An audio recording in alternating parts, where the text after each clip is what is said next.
Qué bendición saludarles, que Dios les bendiga. Bienvenidos a el estudio de la palabra de Dios. ¿Algún día te has hecho la pregunta si debemos abandonar la iglesia porque vemos errores en ella? Quédate con nosotros para que juntos estudiemos este importante tema con base en la palabra de nuestro Dios. Allí donde estás, cierra tus ojos, acompáñame en una oración. Querido Dios que estás en el cielo, vamos a estudiar tu palabra, Señor, y para ello pedimos que el Espíritu Santo nos dirija. En el nombre de Jesús, amén. Cuando nosotros hacemos parte del pueblo de Dios, normalmente enfrentamos diversas críticas. Personas señalan el uno al otro, los cristianos andan en disputas, unos son liberales, otros son conservadores y otros se van a los extremos. La pregunta es, cuando veamos errores en la iglesia, ¿debemos abandonarla? Vaya conmigo a la carta de Romanos, el capítulo 3, el versículo 10 y el versículo 11. Dice así la palabra de Dios: como está escrito, no hay justo ni aun uno, no hay quien entienda, no hay quien busque a Dios. El texto bíblico está afirmando que no hay justo ni siquiera uno. Cuando una persona insiste en señalar, en perseguir a su hermano, que es pecador igual que él, la Biblia dice que automáticamente él se está sintiendo justo. Dios dice que ni siquiera hay uno. Por lo tanto, ¿por qué el ser humano insiste en señalar, en ahuyentar a las personas que no estén cerca de Dios, que cada día se alejen? El texto bíblico señala que no hay quien busque a Dios. Por lo tanto, cuando una persona se siente autosuficiente en su vida espiritual, le hace falta buscar a Dios. Cuando una persona le incomoda que un pecador llegue a la iglesia, que entre a los caminos de Dios, es porque le falta buscar a Dios. Quiero que sigamos leyendo, hermanos, porque saben, la iglesia tiene muchos errores, muchas dificultades ha afrontado el pueblo de Dios a través de la historia. Pero dice la palabra de Dios en Apocalipsis, el capítulo 3, versículo 17, un mensaje contundente enviado a la iglesia laodicense. Tú dices, yo soy rico, me he enriquecido y de nada tengo necesidad. Pero no sabes que eres un desventurado, miserable, pobre, ciego y que estás desnudo. El versículo enseña, la primer parte, que la iglesia laodicense es una iglesia autosuficiente, una iglesia que cree que está bien, una iglesia que piensa que en su vida no hay defecto. Es como aquellos cristianos que le incomoda ver a los hermanos sentarse a su lado porque en la semana lo vio haciendo algo malo. Y resulta que la iglesia laodicense dice la palabra de Dios que ella dice que es rica. Cuando usted estudia la historia, el contexto histórico de la iglesia laodicea, vas a notar que esta iglesia de verdad era rica. Tenía muchas posesiones, había oro, había de cuanta cosa, pero saben, también creían que eran ricos espiritualmente, que eran los más consagrados, que gracias a ellos el evangelio iba avanzando y tenían muchas riquezas, entre comillas, espirituales. Pero saben, la historia dice que vino un gran terremoto y se llevó toda esa iglesia, la Odisea histórica, y se quedaron en la ruina. No querían aceptar apoyo de las demás naciones para reconstruir la ciudad porque ellos decían que eran capaces porque para eso tenían riqueza. El problema de las riquezas, hermanos, consiste en que las personas tengan la tentación de alejarse de Dios y que crean que gracias a su riqueza van a ser salvos. La iglesia Laodicea dice que es rica, pero saben, hay una parte más crítica que dice que me he enriquecido. Es decir, ellos creen que la riqueza que tienen es gracias a ellos mismos. Es como aquellas personas que están en la iglesia, que cuando ven un defecto en la iglesia, se sienten tan incómodos que no quieren volver a la iglesia, porque ellos dicen que ellos son muy consagrados, ellos son santos, ellos son adventistas de nacimiento, ellos son fundadores de iglesia, así que le incomoda eso. ¿Saben? Se acomoda perfectamente la tercera expresión del texto bíblico de Apocalipsis 3:17 que dice, de nada tengo necesidad. Eso creía la iglesia Laodicea, que no necesitaba nada y dentro de eso de nada incluye Dios. Las personas autosuficientes normalmente están llenas de tradiciones, pero lejos están de Dios. Pero no han sentido la experiencia de Jesús en sus vidas, porque creen que todo está bien, que hacen las cosas bien. ¿Saben? La Biblia afirma que Dios menciona sobre la iglesia Laodicea que es desventurada, es miserable, pobre, ciega y desnuda. No hay algo más vergonzoso que estar desnudo. Y dice la Biblia que por sentirse más que los demás, así está un cristiano lejos de Dios. Mi pregunta es, ¿cómo te sientes en tu vida espiritual? ¿Te sientes más que los demás? ¿Sientes que tu vida espiritual está por encima de todos los hermanos de la iglesia? ¿Cómo te sientes cuando una persona que sabes que está lejos de Dios asiste a la iglesia? ¿Te incomoda ver un pecador adorando junto a ti? Sigamos estudiando la palabra de Dios. Mira lo que dice el Salmo capítulo 19, versículo 12. ¿Quién puede discernir sus propios errores? Líbrame de los que me son ocultos. El salmista está preocupado porque el ser humano insiste en señalar a los demás y no reconocer sus propios errores. Pero dice allí el salmista, líbrame de los míos. Es decir, que sí tenemos errores. Por lo tanto, cuando el salmista dice allí discernir sus propios errores, quiere decir reconocer, descubrir, reconocer que sí tenemos errores en nuestras vidas. En vez de estar señalando, deberíamos autoevaluarnos cómo estamos.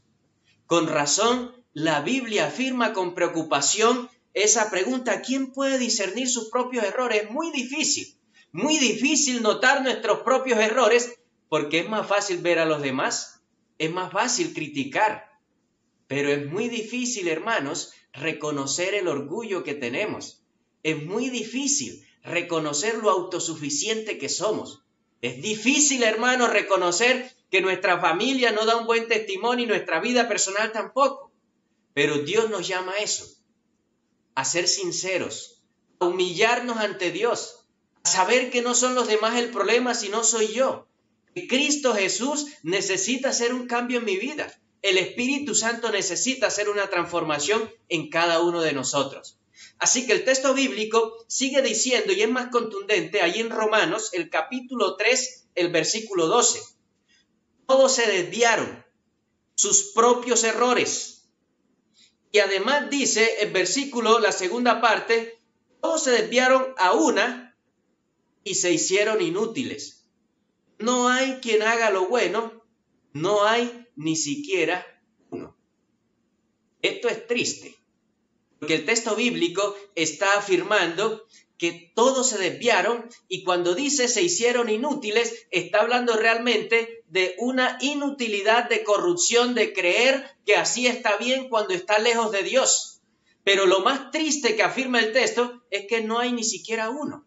Por lo tanto, si todos estamos cortados con el mismo rasero, todos necesitamos depender de Dios. Todos necesitamos perseverar en la vida espiritual. A mí me da mucha tristeza de personas que se van de la iglesia porque vieron muchos errores. Y allá donde van también encuentran errores y terminan fuera de la iglesia. Así que, querido amigo, querido hermano que me estás escuchando, es tiempo de perseverar en la vida espiritual. Si hay errores, oremos a Dios para que nos ayude a mejorar, pero iniciando por nuestra propia vida. La Biblia sigue diciendo en Romanos 3:23, por cuanto todos pecaron y están destituidos de la gloria de Dios. Todos, sin excepción alguna, todos tenemos defectos. El que no cojea de una cosa, cojeamos de la otra, pero alguna cosa necesitamos mejorar. Esa es la razón por la cual no debemos irnos de la iglesia porque veamos errores en ella. Miremos un poco la historia del pueblo de Dios. ¿Recuerda cómo fue la era patriarcal? ¿Cómo fue la vida de Noé? ¿Cómo fue la vida de Abraham, de Jacob, personas con errores también, pero Dios nunca los abandonó. Recordemos cuando se dividió el reino, los del norte, los del sur, Judá e Israel, la común denominador que se encuentra allí es: hicieron lo malo ante los ojos de Dios. Dios nunca los abandonó.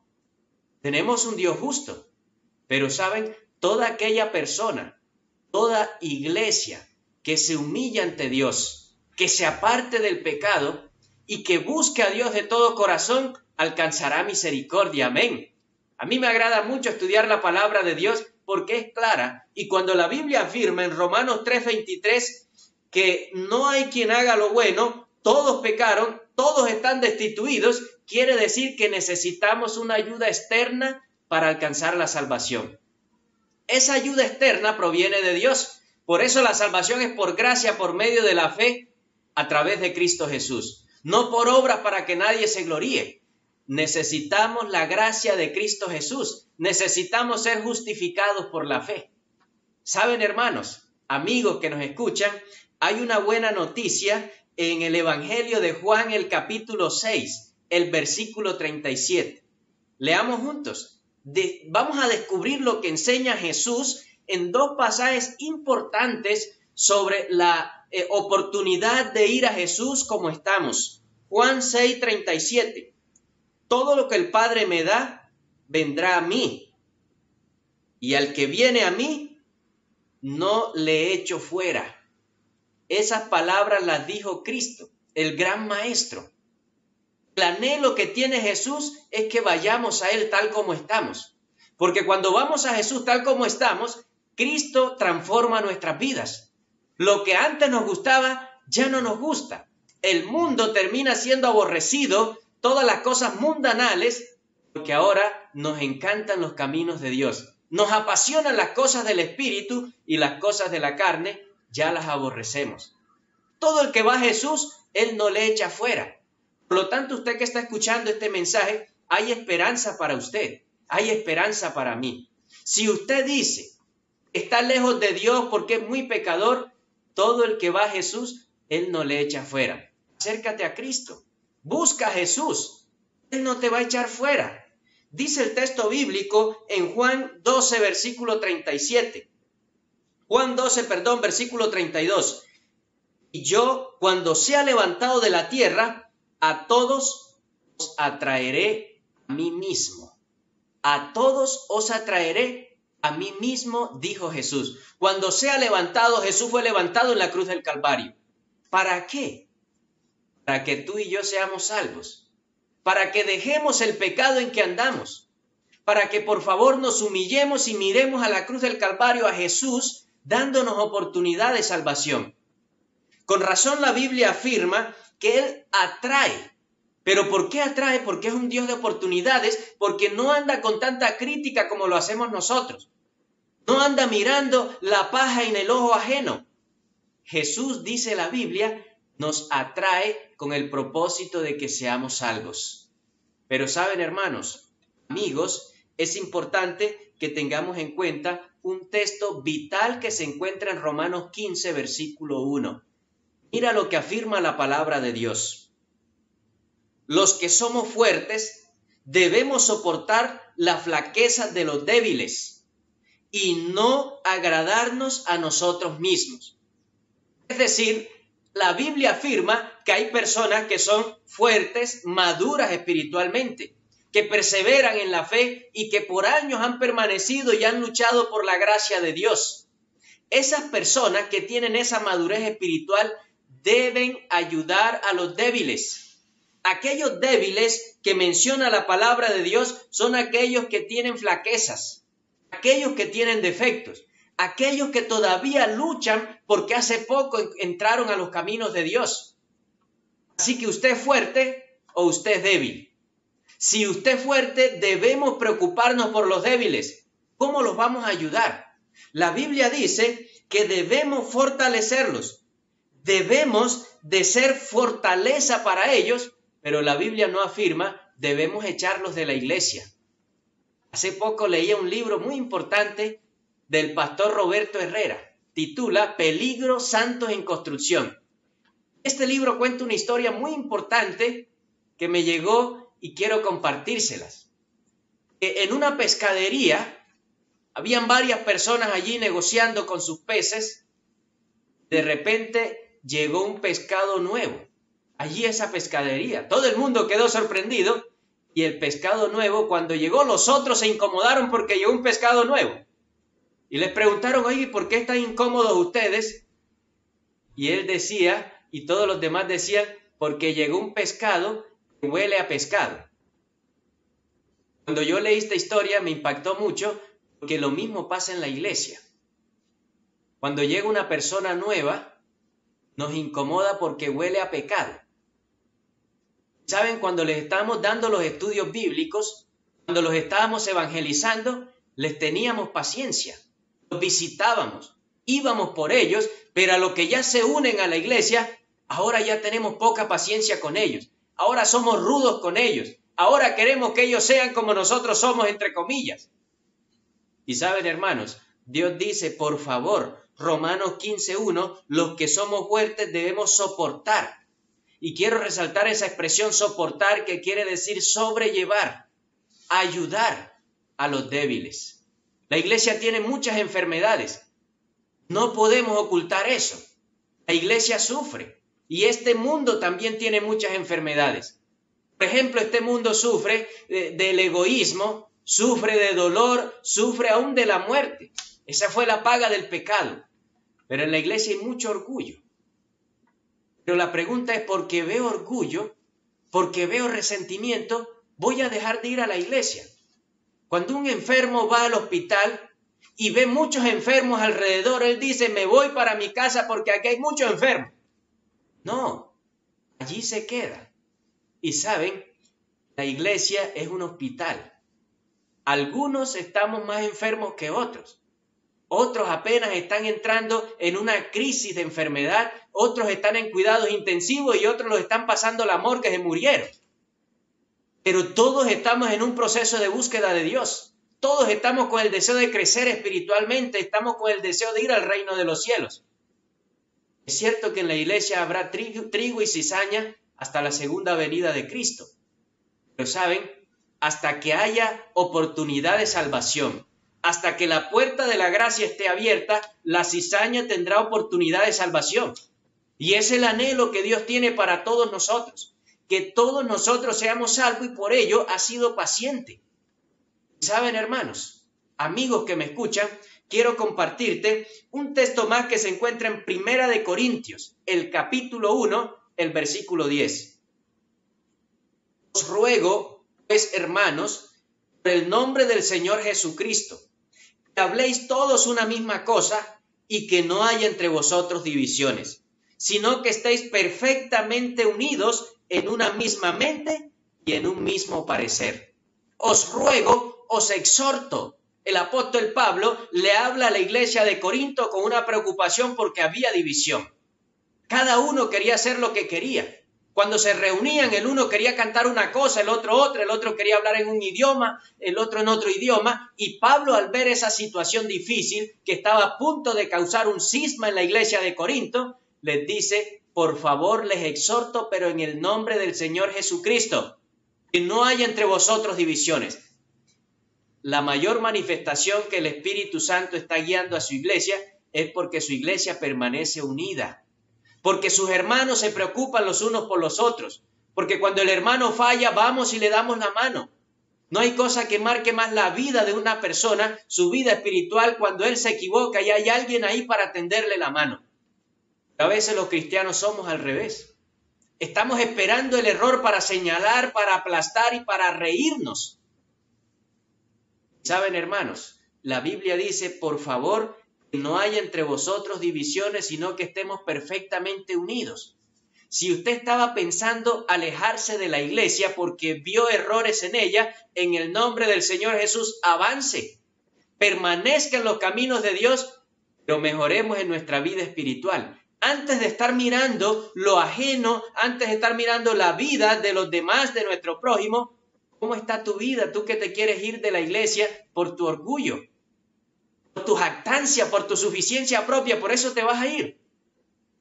¿Saben, hermanos? Amigos, si usted ya se fue, ya no está porque los que están allá son muy pecadores, y esa es su teoría hasta hoy, en el nombre del Señor también vuelva a la iglesia. Dios está llamando a sus hijos para que estén unidos, que no haya más divisiones, que sintamos el amor de Cristo en nuestra iglesia. Pablo tenía esa preocupación y es la misma preocupación que nosotros tenemos hoy. Dice la palabra de Dios en Gálatas 6:1, uno de los textos más bonitos sobre el amor al prójimo en el momento que él se equivoca. Hermanos, si alguno es sorprendido en alguna falta, vosotros que sois espirituales, restaurarlo con espíritu de mansedumbre, considerándote a ti mismo, no sea que tú también seas tentado. El versículo se introduce diciendo la expresión hermanos. ¿Y por qué hermanos? Porque somos los que hacemos parte del pueblo de Dios. En este texto no se está hablando a los de allá afuera, se está hablando a los que ya hacemos parte del pueblo de Dios, a los que un día decidimos dejar al mundo y seguir a Cristo Jesús.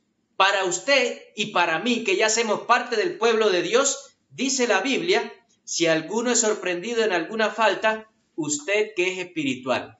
Es decir, ¿cómo se evidencia que una persona es espiritual, que está llena del Espíritu Santo?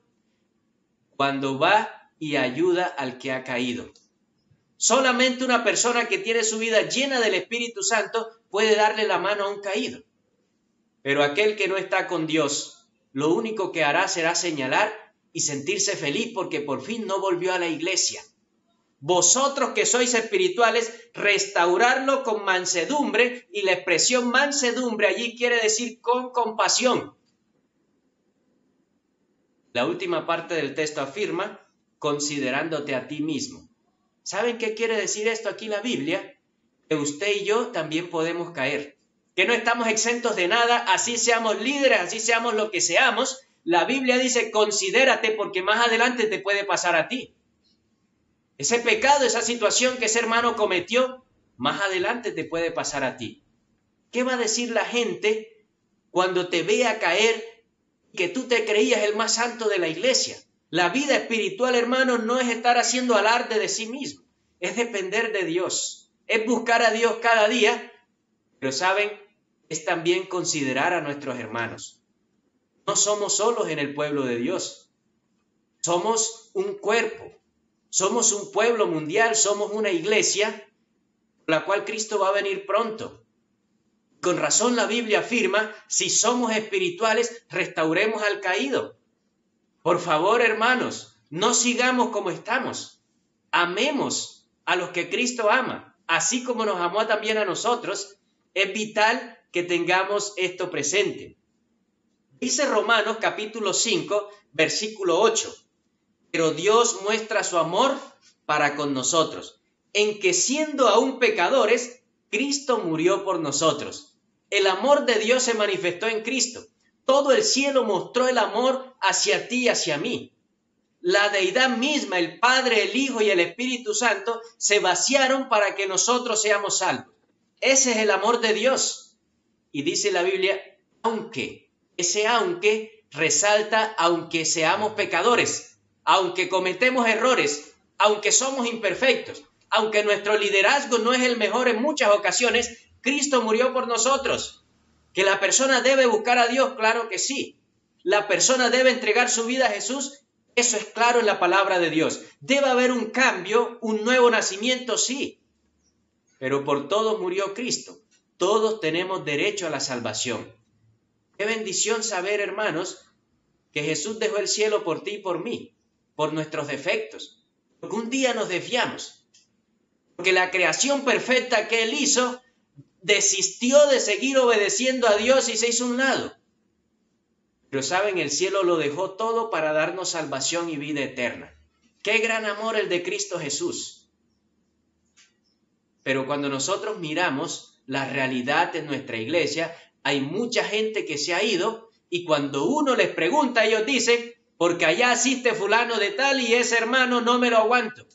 No puedo ver los errores de ese hermano, por eso no volví. Y saben, si supieran que ese que se fue también es pecador, tiene los mismos padecimientos, los mismos sufrimientos.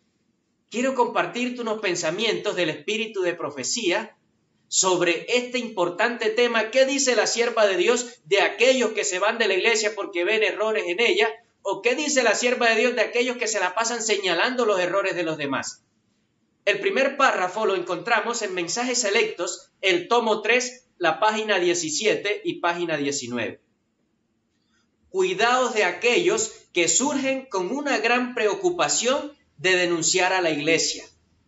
Os digo, hermanos míos, el Señor tiene un cuerpo organizado por medio del cual Él trabaja. Cuando alguien se está apartando del cuerpo organizado, del pueblo que guarda los mandamientos de Dios, cuando comienza a pesar a la iglesia en sus balanzas humanas y a pronunciar juicio contra ella, podéis saber que Dios no lo está dirigiendo. La primera expresión del texto dice, cuídese de esos que se la pasan criticando a la iglesia y que muchas personas no han vuelto a la iglesia por tanta crítica. Cuídese de ellos porque dice que el Señor tiene un cuerpo organizado por el cual Él trabaja. La iglesia adventista del séptimo día organizada sigue siendo el pueblo de Dios. No es necesario irte a formar rancho aparte, irte a formar otro movimiento. No hay necesidad de eso. Dios guía a un pueblo a una iglesia organizada, pero ¿saben? Muchos pronuncian juicio contra ella y esto afirma que Dios no los está dirigiendo. Dios no dirige a aquellos que lo único que hacen es criticar todo el tiempo. Dios no puede dirigir a esas personas. Hay un párrafo más en Conflicto de los Siglos, la página 446. Satanás es el acusador de nuestros hermanos. Y es su espíritu el que inspira a los hombres a acechar los errores y los defectos del pueblo de Dios y a darles publicidad, mientras no se hace mención alguna de las buenas acciones que este mismo pueblo hace. El enemigo es el que hace que las personas todo el tiempo estén acechando como policía los errores del pueblo. Y conozco muchos movimientos que solo se dedican a eso. Páginas en redes sociales que solo se dedican a criticar y es el enemigo, dice aquí, el que inspira a que acechen los errores de la iglesia y no solo eso, sino que les dan publicidad.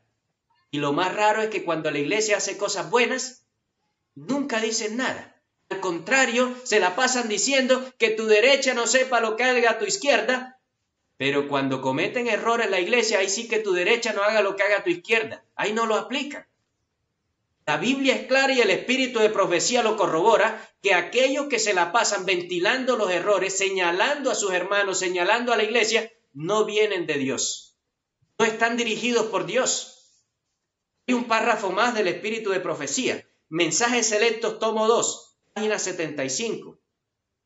Dios está guiando a un pueblo. Ha elegido a un pueblo, a una iglesia en el mundo, a quien ha hecho depositaria de su ley. Les ha confiado un legado sagrado y una verdad eterna que deben presentarse con mucho cuidado al mundo. Él los reprenderá y Él los corregirá. Cuando yo miro este texto, primero hay una afirmación que Dios tiene un pueblo.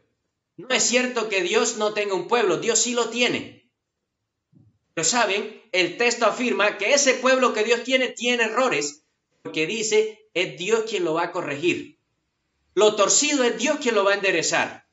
En todos los niveles de la iglesia, Dios es quien corrige y quien endereza las cosas. Pero Dios tiene un pueblo. Dios sigue con su iglesia. Un párrafo más. Mensajes Selectos, tomo 2. Página 78 dice lo siguiente: sé que el Señor ama a su iglesia, la cual no ha de ser desorganizada ni dispersada en átomos independientes. No existe la menor lógica en esto, ni hay la más mínima evidencia de que ocurra tal cosa. Número 1, el Señor ama a su iglesia. Yo doy gloria a Dios por ello, porque como afirma Romanos 5:8, este texto está afirmando que Dios ama. Por ello vino a morir por nosotros, pero aunque ama a su iglesia, dice, no ha de ser dispersada en átomos independientes. Que yo ahora tengo ya un grupo acá, que yo tengo un movimiento acá, que tengo esto acá. No, señores, Dios sigue guiando a su iglesia. Pero además, la última parte de este texto dice que no hay ni lógica ni hay evidencia de que Dios abandone su iglesia. Así que si usted estaba pensando abandonar la iglesia, en el nombre del Señor avance. No hay ninguna lógica que Dios abandone su pueblo. Dios seguirá guiando a su iglesia. El mismo libro, Mensajes Selectos, tomo 2, 4:49 dice: ahora no podemos alejarnos del fundamento que Dios ha colocado. No podemos entrar en ninguna nueva organización porque esto significaría apostatar de la verdad. Es decir, si usted dice, me voy de la iglesia, me voy a formar mi propia iglesia, esto es apostasía. Apostatar de la verdad porque Dios tiene un pueblo. Guía a su iglesia y estará con su iglesia hasta cuando Cristo vuelva. Pero cuando nosotros leemos todo esto, nos preguntamos, entonces, ¿qué es lo que la iglesia necesita hoy? Y no ayudan mucho las críticas, los señalamientos y toda esta cantidad de cosas que menciona la Biblia y el Espíritu y profecía, es lo que la iglesia necesita. Invito a que leamos este último párrafo del Espíritu de profecía, donde se afirma lo que la iglesia realmente necesita hoy. Se encuentra en Joya de los Testimonios, el tomo 1, la página 491. Lo que necesita la iglesia no son cargas, sino obreros fervientes, no personas que censuren, sino edificadores de Sión. Se necesita verdaderamente misioneros en el gran corazón de la obra, hombres que retengan la fortaleza, hombres que sean fieles como el acero para preservar el honor de aquellos a quienes Dios ha colocado a la cabeza. Amén. Cuando leo este texto me encanta mucho el texto de aquí del Espíritu Profecía afirma, la iglesia no necesita más cargas. Muchos problemas hay, muchas dificultades, y si usted se vuelve una carga por estar todo el tiempo con esa crítica y ser mordaz hacia la iglesia, eso no es lo que la iglesia necesita. No más cargas, sino obreros fervientes. No más personas que censuren, que señalen, eso no es lo que necesita la iglesia. Gente todo el tiempo buscando el error, no más eso es lo que necesita la iglesia. Sino necesita misioneros en el gran corazón de la obra. Lo que la iglesia debe estar ahorita haciendo es predicando el evangelio. Mateo 24:14 debe cumplirse para que Cristo vuelva. Todo el evangelio del reino debe ser predicado. El Señor vendrá. Pero saben, mucha gente se dedica a la crítica, se dedica a los señalamientos porque le hace falta trabajar en la obra de Dios. Una persona misionera, una persona que está todo el tiempo trabajando, ganando almas para que la gente no se pierda, difícilmente tendrá tiempo de andar en chismes, en bochinches, en problemas. La iglesia, dice aquí, son hombres que sean fieles como el acero. Mi pregunta es, ¿usted va a seguir siendo de aquellos que andan todo el tiempo acechando los errores? ¿Le gustaría redireccionar su vida para vivir cada día dependiendo de Dios? ¿Le gustaría dejar la autosuficiencia? ¿Te gustaría dejar el orgullo que tienes creyendo que eres mejor y más cristiano que los demás? A mí sí me gustaría, porque a veces también cometo errores en muchas ocasiones y quiero decirles, hermanos, amigos, que también necesito enfocarme en mi vida espiritual y avanzar en los caminos de Dios cumpliendo la misión. Pero saben, este mensaje tendrá sentido si usted toma la decisión de seguir perseverando en los caminos de Dios. Y usted que todavía no hace parte de la iglesia, haga planes para que entregue su vida a Jesús. Ya es hora de buscar a Dios. Haga planes para que inicie su caminar al lado de Cristo Jesús, que será un pulimiento desde que iniciamos la vida espiritual hasta que Cristo vuelva. A la final trompeta, todos los errores se acabarán porque seremos transformados en un abrir y cerrar de ojos. Mientras esto no sucede, hermanos, debemos seguir permitiéndole al Espíritu Santo que nos siga cambiando, que siga transformando nuestras vidas, pero nunca debemos irnos de la iglesia porque veamos errores en ella. Al contrario, debemos permanecer fieles, firmes, hasta el segundo advenimiento. Quiero invitarte a que allí donde estás me acompañes en una oración. Querido Dios que estás en el cielo, gracias Señor por tu palabra. Gracias Padre, porque hay oportunidad para nosotros los pecadores. Queremos pedirle Señor que elimine de nosotros el orgullo, el resentimiento, la suficiencia propia, y nos des humildad que podamos estar, Señor, humillados, reconociendo que te necesitamos en nuestras vidas. Bendice a todos los hermanos, Señor, que están viendo esta transmisión, a todos los amigos, los que no te han aceptado, que abran su corazón y te busquen antes que sea tarde. Los que ya estamos en tus caminos, Señor, ayúdanos a permanecer fieles hasta que Cristo vuelva. Gracias, Dios, por tu palabra, en el nombre de Cristo Jesús. Amén. Queremos agradecerles a todos por habernos acompañado. Les invito a que se suscriban a mi canal llamado Daniel Rocha Ministerio. Dale me gusta, compártelo con tus amigos y también suscríbete activando la campanita. Que el Señor te bendiga, que Dios te guarde. Nos veremos en una próxima oportunidad. Que el Señor te bendiga.